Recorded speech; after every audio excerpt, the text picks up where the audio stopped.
Hello, Lynette, and hi, Tracy. Welcome to another episode of our Spotlight series brought to you in partnership with Dentons. My name is Lynette Keyowski. I'm the co-founder of Proptech Collective, a not-for-profit community focused on bridging the communication and knowledge silos between the PropTech and real estate worlds. I'm grateful to be joined today by my co-host, Tracy Molina, who I'll invite to introduce herself. Hi, everyone. Thanks, Julia, so much for inviting me to help out with this podcast today. So as Julia said, I'm Tracy Molino, counsel in our Dentons Toronto office, where my practice focuses sort of 50-50 on traditional bank regulatory work with a highlight on consumer protection and retail lending, and then the fintech and other tech space. So really anything that involves the movement of value, new financial services and innovative products. That's where I spend a lot of my time. I spend less time in the prop tech space, so I'm always excited to drop in and learn a little bit more and sort of stretch my knowledge into a space that I'm not super familiar with. So I'm excited to be here today. Thanks, Tracy, for joining us. And every month we've partnered with Dentons to highlight the diverse stories of founders, investors, and change-making real estate professionals that are part of the Proptech Collective community. So today we'll learn more about their experiences and trends that they're seeing in the space. And we're thrilled to have Lynette join us. Lynette is essentially the managing partner for REACH Canada, the #1 accelerator in real estate. So thanks so much for joining us. And why don't we kick it off with the first question?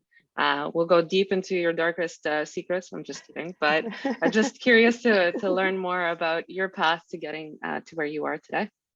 Awesome. Well, first of all, thank you so much, Julia and Tracy. It's such a pleasure to be here and grateful to be invited on the series. I've been an avid listener of the Spotlight series, so it's a pleasure and an honor to be here today.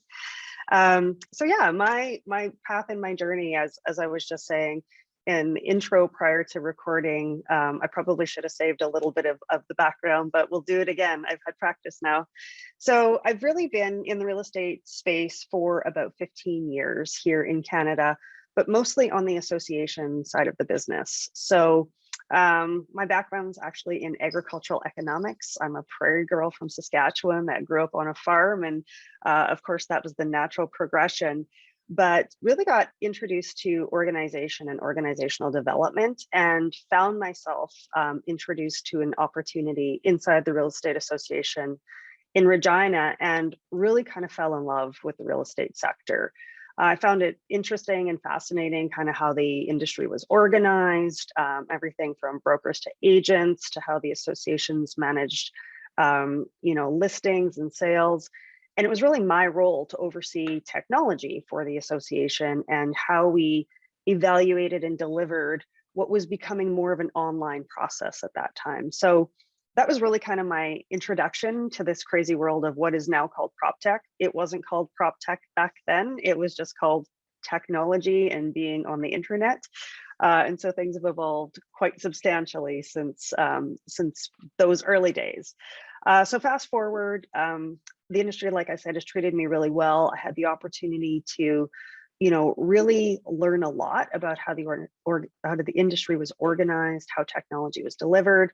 But I was also curious about why we weren't innovating as quickly as, say, our counterparts in the US, especially. And so I kind of, because I'm curious by nature, took it upon myself to learn a little bit more, meet more people, become more integrated with what that trajectory looked like in the US especially. And through that journey had been introduced to the managing partners of Second Century Ventures. So Second Century Ventures is the venture capital arm of NAR, and I'm sure we'll get into that a little bit later. But it really gave me an opportunity to evaluate kind of technology as it was being innovated from the ground up, as opposed to just consuming technology that was already available. So fast forward, I went from managing technology in one association to becoming the CEO of another association in Western Canada for 7 or 8 years, and then decided that I really did sort of need to get out of that organizational world to really focus a lot more on the technology aspects, because it's really kind of where my heart lies, is in the entrepreneurial context of, how we continue to do what this industry does, but do it better and bring better solutions to the table. What an incredible journey. And I absolutely love how you continue to follow your curiosity through this path, right? Because I do think that now that you're in the world of technology and innovation, there's lots of learning to be done every single day. I'll pass it off to Tracy to kind of ask you the next question, since we're here to also learn a little bit more about REACH Canada. Sure. Yeah, sure. So in heading up REACH Canada, can you give us a little bit more background on how it got started, its connection to NAR, a little bit about Second Century, and why you think that REACH Canada is so beneficial for early stage companies? Absolutely. So again, REACH has been around since about 2013, 2014, and it was really one of Second Century Ventures' first investments. And so I'll back the truck up just a little bit. So back in 2007, 2008, the National Association of REALTORS, along with a lot of other real estate associations, was celebrating 100 years of the Realtor brand. So the Realtor brand had really been around that long, which meant organized real estate has been operating with varying types of technology, albeit maybe not online and digitized back in the day, but for over 100 years. And they had established a number of 100-year initiatives to really look toward powering that Realtor brand into the next century. And so they viewed technology and investing in technology as one of those pillars, and hence Second Century Ventures was fully capitalized as an investment arm to really focus on technology that would power the agent and the consumer into sort of that next evolution of real estate and transactions. So Second Century started to make some really great early investments, such like DocuSign, Updater, BombBomb, or some of those early investments that have obviously gone on and done very well. But what they realized was a couple of things. As an investment arm, they wanted to get a little earlier in the cycle, so they wanted to be introduced to great technology a bit earlier on, even before they were sort of ready to invest. And so they were looking for a little bit of a top of the funnel deal flow mechanism, but there was also a real need to ensure that the technology that they were focused on was transcending into the hands of the practitioners that NAR represented. And so REACH was born in 2013. So from 2013 until 2019, they worked with 6 to 8 companies each year in the US, largely focused on residential solutions, largely focused on sort of that agent consumer transactional component, and scaled about 60 companies to about 2019. Come 2019, there was an expansion in a couple of ways. So first of all, they expanded the US program to now focus specifically on commercial solutions. So the commercial sector, relatively under innovated. So now there are 2 US programs running, one focused on residential, one on commercial. And they also began to expand the program globally with a view that a number of companies from around the world had expressed interest in, had applied to the REACH program, but there was now also a number of companies in the portfolio that were coming back to the managing partners to say, hey, like, you know, we've done really well in the US, but there's a lot of world out there that still focuses on real estate. And can you help us kind of scale into some of these other places around the world? So REACH began to expand globally. We have 3 programs running outside the US, Australia and Southeast Asia, here in Canada, and 1 in the UK. So just to round that out, Tracy, in the context of, from a Canadian perspective, what our view is, and you know how we are beneficial to early stage technology companies. Well, again, as an association CEO in Canada, I felt that we were really under innovated in the Canadian ecosystem. There's really no entity that focuses on scaling property technology in Canada. I think, as Julia and your co-founders from the Proptech Collective understand, that ecosystem was really shallow. And as more capital has been spent on scaling technology, particularly in the real estate sector, I think we really provide a voice similar to the Proptech Collective around how to really connect real estate, technology, and capital. So that's kind of how we view ourselves in the ecosystem, as we sit at that intersection. And we're a connector and a hub for those that are looking for great technology, that might have capital that they want to park, and who are really looking to enhance their value in real estate. Yeah, that's super interesting. And yes, I have to say that obviously having been in PropTech for about 4 or 5 years now, like I've also seen kind of the Mhm. acceleration in adoption at least a little bit, which is great, but we still have a lot of work to do. So I'm curious. Obviously, Reach Canada has been around for a few years. I'm curious to learn a little bit more about this year's class of PropTech startups, and just to have you describe a little bit more about some of the problems that they're solving.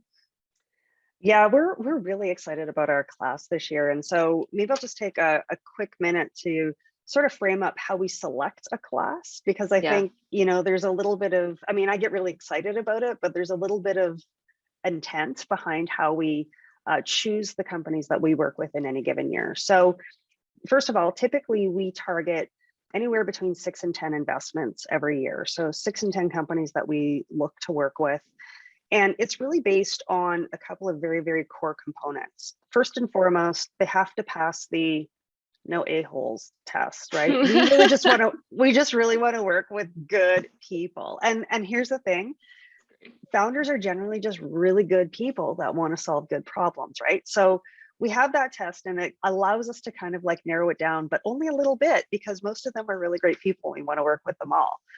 So that's one. But the second is, are these companies out there solving a real problem, right? So it's a little bit of the vitamin versus the pill approach. And we certainly want to work with companies that have identified a challenge that hasn't been addressed, or hasn't been addressed to the degree that the market can kind of bear, right? So, it's not just tweaking sort of the same old. It's about really thinking about what the future of the industry and the economy kind of is looking for and focusing on those solutions.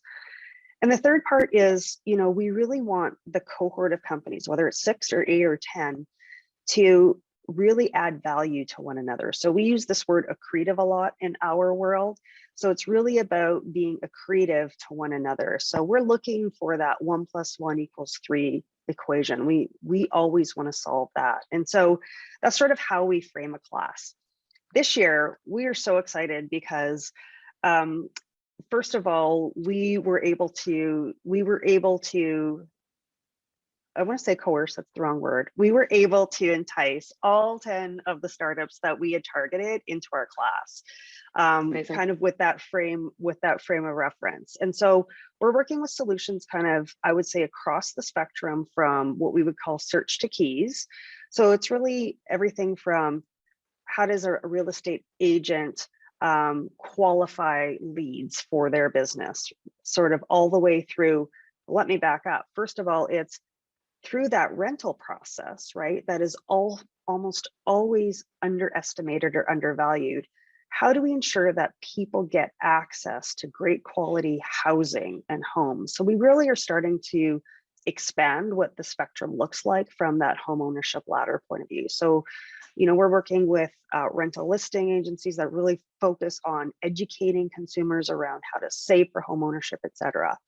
We're working with startups that are focused on really enhancing consumers' knowledge around the financial aspects of homeownership, so that when they get a mortgage, they also see the value of working toward not just being able to save for down payment, but post-purchase, what the net worth of their home, or how the ownership of that home is affecting their net worth. So again, focusing on these really core fundamental kind of societal concerns or societal issues out there. We have startups that are focused on when you're looking for a home, just making that experience as accessible to as many people as possible. So with COVID as an example, the demand for virtual home tours, virtual tours, exploded through the roof. But a lot of people don't feel the need to go back into that in-home open house environment, or I don't need to get in my car to drive everywhere, but I still want to see the property. So we really love, some of those visual solutions as well that allow consumers accessibility to homes. Right through to, I would say, transparency, big, and we're going to talk about trends. I know we're seeing a big push toward transparency. So again, from that search to keys component, transparency right from the beginning to when I make my offer, I want to know who I'm competing with, or at least the other offers that I'm competing with. right through to, okay, the deal is now closed. I want to be able to see where my transaction is at any given time, at the lawyers, at the appraisers, at the at the lending side. And so again, creating transparency is a massive trend that we're seeing, and we have a couple of solutions that are focused on those aspects. And the last thing I'll say is really sustainability.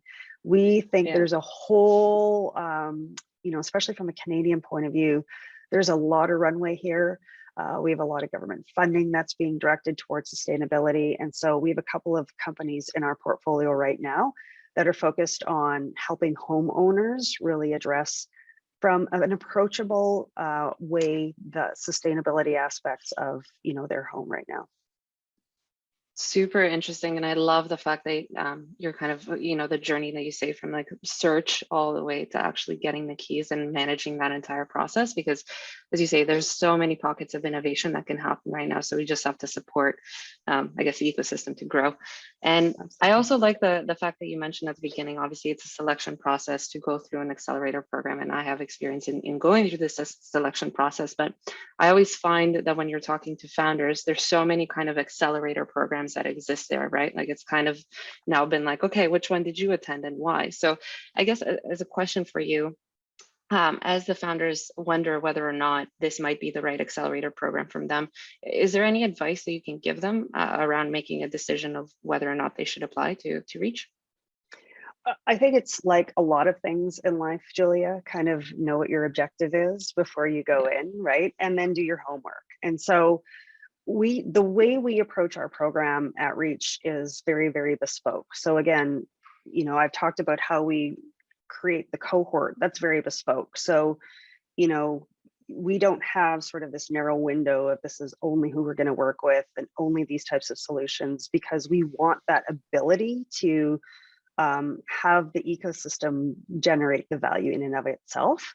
And it's the same way we develop our curriculum, right? And so we develop the curriculum kind of to the needs of the companies we bring in, without having a conversation with me, without having a conversation with anyone on my team, or having a conversation with a founder that's previously gone through this program. It would be very difficult for a founder to really get a sense of whether this program is the right one for them. And I would argue that's likely the same for any of the other programs that are out there.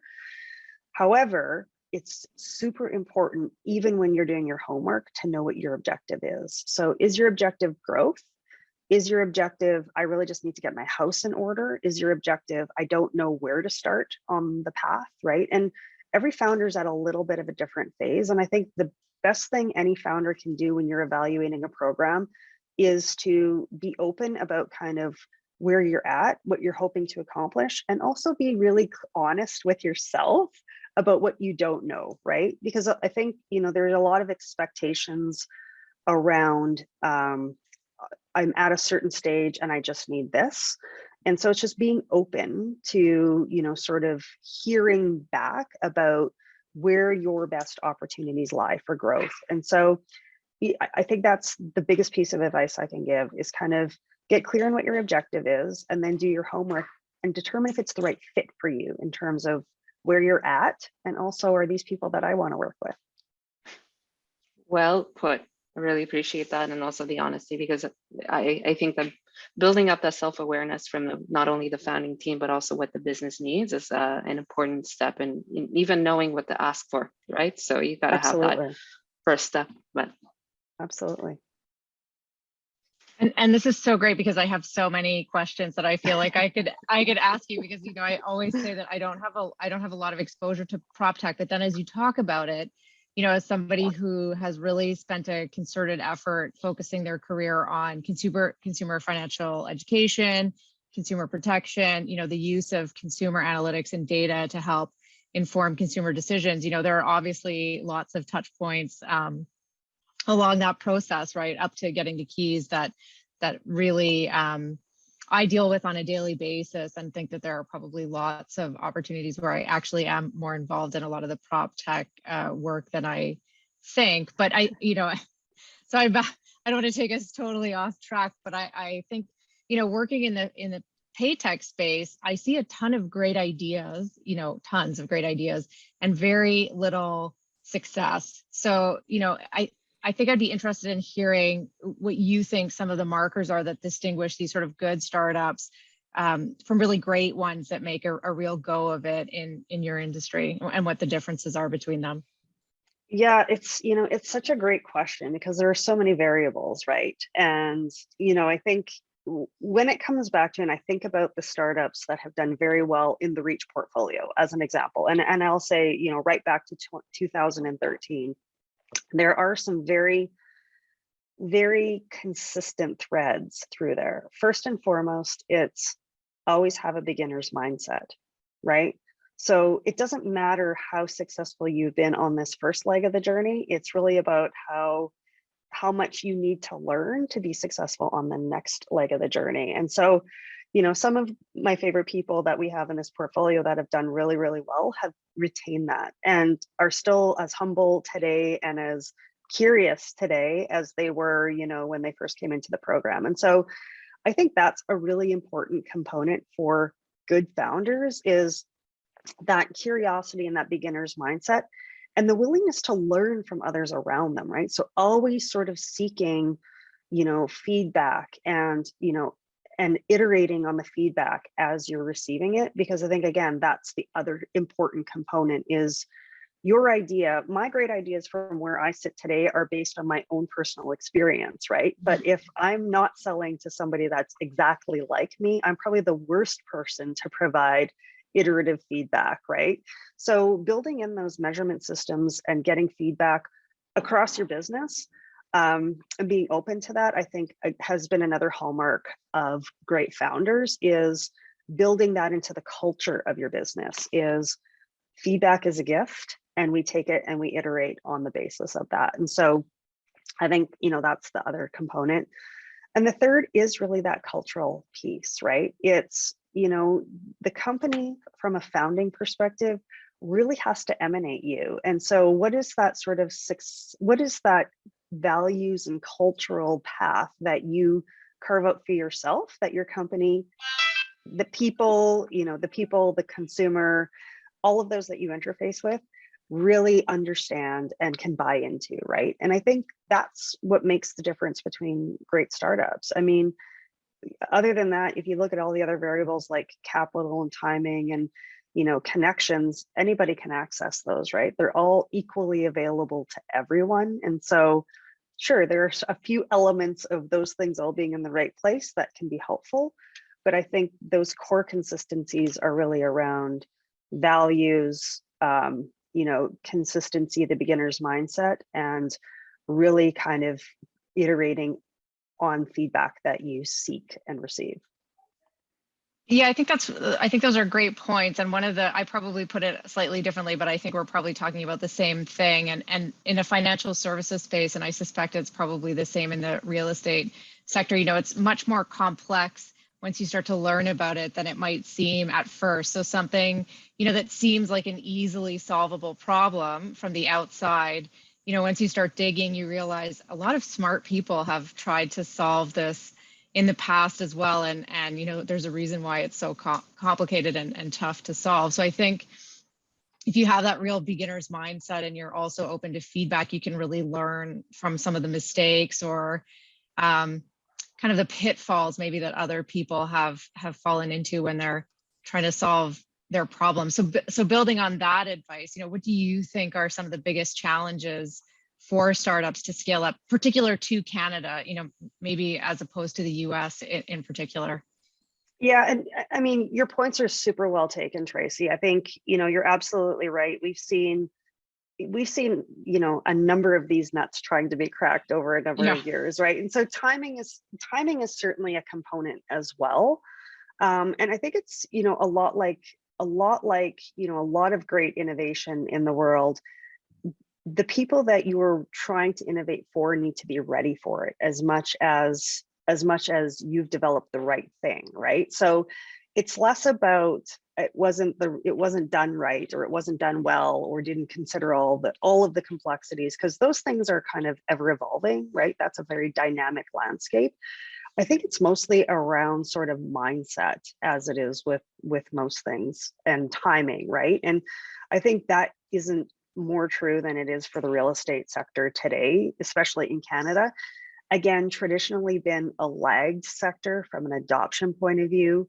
I would argue, and Julie, I'd be curious from both of you, sort of your perspective. I think Canadians are just a lot more complacent. We haven't had as much traditionally, as much of that kind of entrepreneurial, maybe that's the wrong word to say, but sort of that risk, I think our risk profile, is just a lot more averse, right, from a Canadian point of view. And certainly we also haven't had as many of the resources. I mean, I've seen, the capital markets in Canada just increase dramatically over the last number of years. And I think that traditionally hasn't been the case, right? And so again, all of those things kind of take time to evolve. And I think the other piece of it is because of the size of our market in the real estate sector, Canada hasn't always been a great target for innovation because there's just such a bigger runway in the US, like, by 10x. And so, typically I think that's at least, or traditionally, that's how I've seen innovation happen in the Canadian real estate sector is, things are innovated in the US. There's a lot more opportunity. There's a lot more opportunity for forgiveness. And then it kind of comes to Canada once it's been kind of tried and true. And that meets sort of our conservative adoptive tendencies from a philosophical point of view as well. But, I do think that's changing. I think that cycle is getting a lot shorter. I think the fact that, folks like us and Proptech Collective and a few others have popped up in Canada are helping propel that forward and bring a little bit more attention to that space. And I also think that Canada is now seen as a really nice landing place because of the ecosystem that is being developed for a lot of these innovations to get their legs under them and then approach the US market. At least that's how we're seeing, a lot of the objectives for those folks that we have an opportunity to chat with. And, I think, again, you look at our portfolio, 6 out of the 10 are Canadian domicile, but that means 4 are domiciled somewhere else. And they still chosen to work with the Canadian program because there are benefits for them from a scale and growth point of view. So I think that's shifting a little bit, and I'm hopeful that it continues to go in that direction. Yeah, no, I think it's very similar to the conversations that we've been having, obviously, as Proptech Collective with folks in the industry. I think the capital requirements just generally, there's just not as much money essentially flowing in the Canadian ecosystem to help propel this investment forward. So I think that's adding to the risk adverseness. But with that said, we've had, the Shopify's kind of start being an exit. We have Lightspeed. We have a bunch of different companies that I think I'm fingers crossed that a lot more angel investors are going to come in to kind of change that mindset and landscape. But obviously from a startup challenges and scaling, we can give advice to founders on how they can, deal with these challenges and programs, take advantage of programs like REACH and Proptech Collective, for example, to kind of open up some more doors. But at the same time, obviously, we have to educate the industry side as well, right? So that's kind of the interesting point that we're at. So I'm curious, at the risk, maybe this is a risky question, maybe not, but what is the mindset that you'd wish that the real estate industry would adopt for 2022? Oh my gosh, I have said this out loud so many times. It's not a risky question, not from my perspective, Julia, not at all.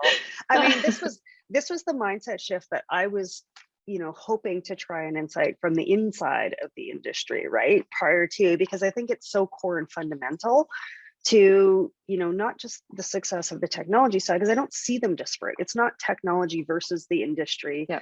And I think, I just was sort of level set my response to this question on that note is, for so long, I think the industry saw technology as a disintermediating effect, right? Mm-hmm. It was going to come and take away the industry. And, the one thing that I've learned, and I can't say loud enough, is technology only augments what people already do so beautifully, proficiently, excellently, brilliantly, all of those words, right? Technology only enhances the relational components of what makes real estate such a strong and unique sector in the economy. And so, I think that's the piece, that's the mindset shift, is technology isn't a disintermediating component, it's an enhancement component, right?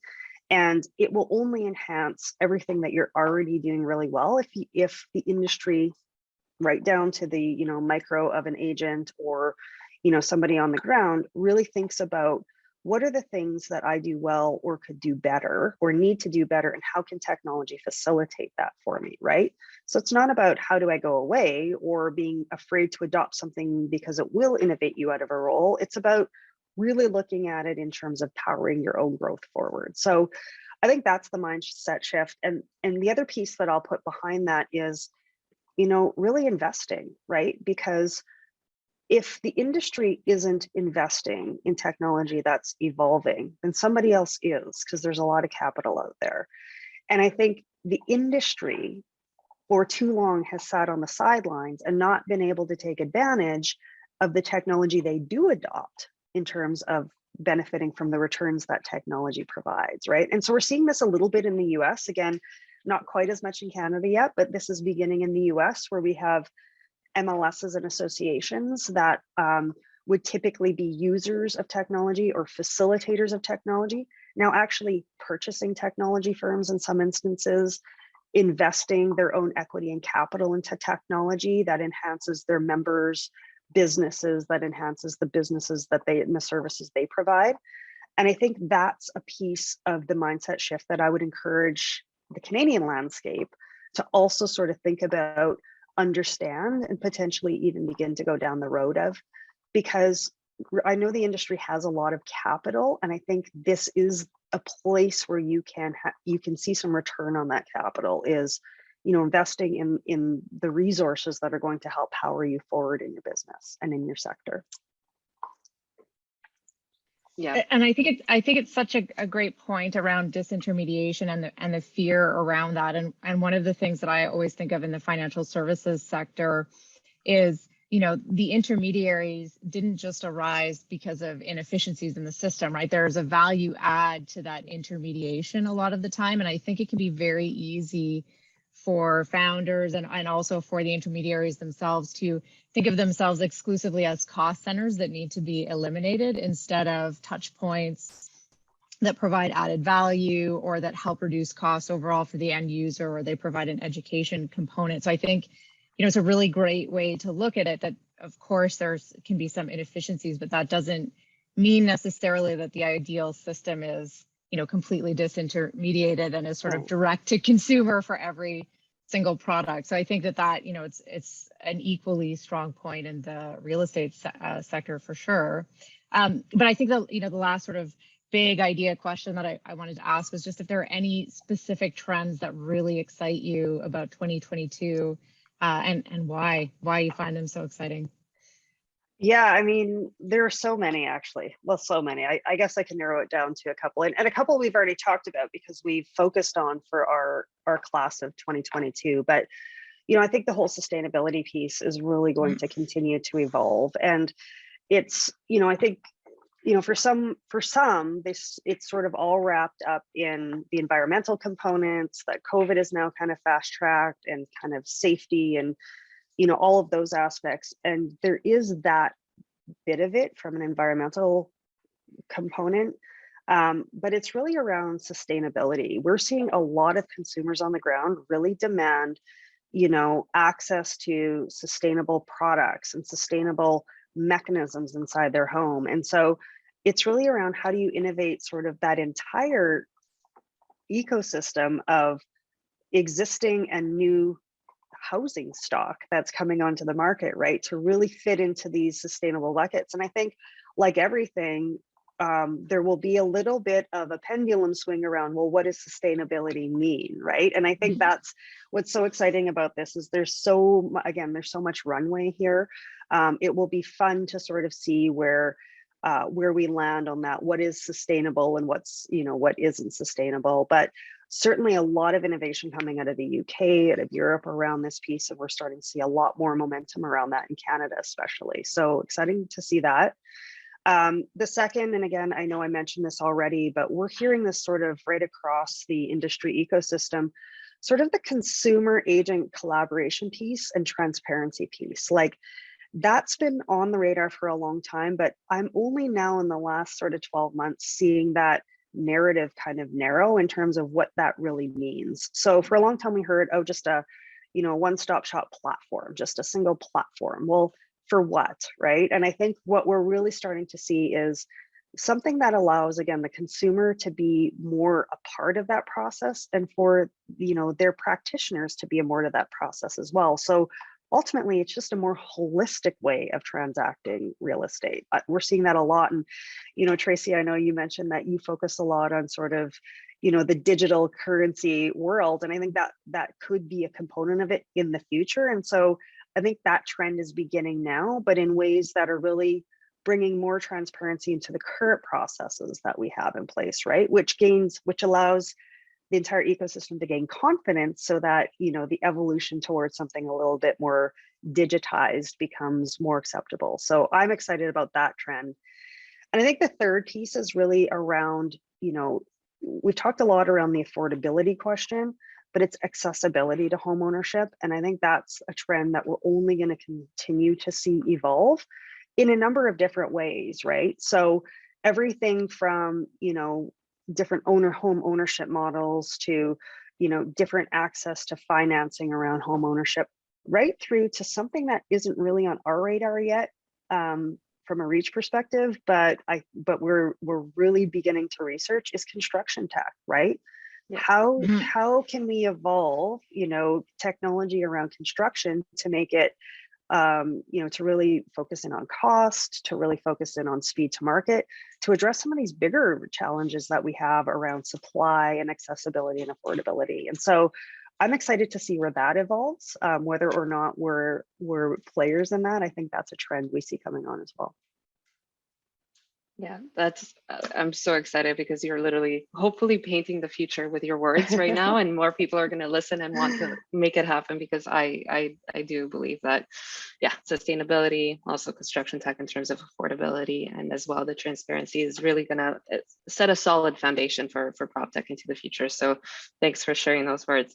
As we're done with the hard questions, and now at the end of every episode, we want to do, I call it a more personal, I guess, insights into Lynette, because we are people at the end of the day, and this is how you build community. So we have a series of rapid fire questions, which you haven't seen before. So Tracy's gonna just kick it off and have some fun with this. All right. Sure. Okay, here we go. So aside from where you live, where's your favorite place? Oh my gosh, anywhere with a beach and a lot of sun, which is the furthest from where I am right now. The furthest from all of us, I think, right now. If you weren't running REACH, what would you be doing? Oh my gosh, really great question. I don't know. If I wasn't running REACH, I'll be honest, it would be something likely in health tech or fitness tech. I like that, fitness tech. That's a whole other podcast. Oh yeah. What's a book that you always recommend? Start with Why, Simon Sinek. Oh, that's a good choice. If you had any superpower, what would it be? Oh, if I had any superpower. It's so funny. I've probably been asked this question I don't know how many times already. And I don't know if I ever have the same answer twice. A superpower for me would be omniscience, but not like in terms of seeing kind of everything. It would be only because I would love to, and I know this is part of the learning, but I would love to be able to remove barriers and challenges that I can see people have. So it's one of the best things I love about my job is, you can make recommendations, or you see things objectively and you can share a perspective, but sometimes you just want to get that thing out of somebody's way, because you can see that it will clear. And it's the same way as being a mom, but there's value in the learning as well. So that's a great superpower. And then I think this is my favorite question. If you could time travel to any time, what time would that be? Oh my gosh. So, I mean, don't judge me. I love Elizabethan England for whatever reason. That's what I would say too. I just have a fondness in my heart for it. I don't even know why, but I mean, I just love that time period. Yeah, so that's exactly what I would choose as well. Only with modern day medicine and probably Yeah, and Yeah. best. Yeah. exactly. That's amazing. It. That's our quick fire questions. Oh my God, So those are great. passed. That's Well, fun. thank you. Well, thank you. I was sweating for No, a second there. There was no prep opportunity. no, this is fun. It's supposed to be spontaneous. But I guess like our last question, do you have any asks for the Proptech Collective community?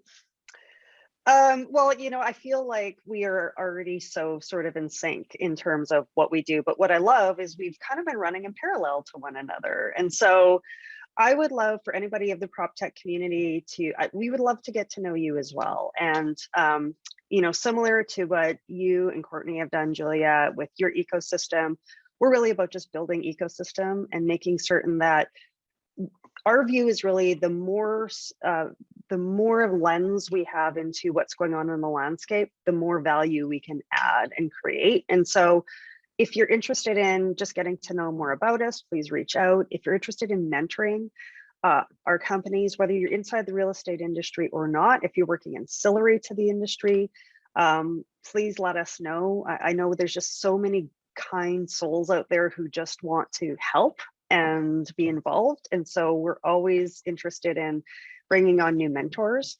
I think we are all experiencing this right now, right? So many of our technology companies are looking for great talent, like everybody is. And so we have a job board that we want to share back and forth with the Proptech Collective community as well. So if you're looking for work, we probably have opportunities. If you're you know, a number of our companies are seeking people. And so we would love to help on that side as well in terms of providing resources. And if anybody just wants to learn a little bit more about any of our other programs around the world and what that would look like, please reach out to us as well. That is awesome. Thank you, Lynette. We're going to make sure to put all the links in the actual YouTube description as well, so people can find you easily. But many thanks to you and Tracy. Thank you both for joining us and for helping bring this Spotlight series to life. For all our listeners, if you share the same values and have an active interest in building up your professional network in the PropTech ecosystem, please follow us on LinkedIn and Twitter. We also have both free and paid memberships, company memberships for PropTech Collective. So you can learn more about those on our website. So anyway, we're always open for feedback and on future topics of interest. So if you have any suggestions, please get in touch with us, hello@proptechcollective.com. And with that, thank you so much for tuning in, and thank you again to our speakers, and hope to see you soon. Thank you so much, Julia and Tracy. It's been a pleasure. Thank you.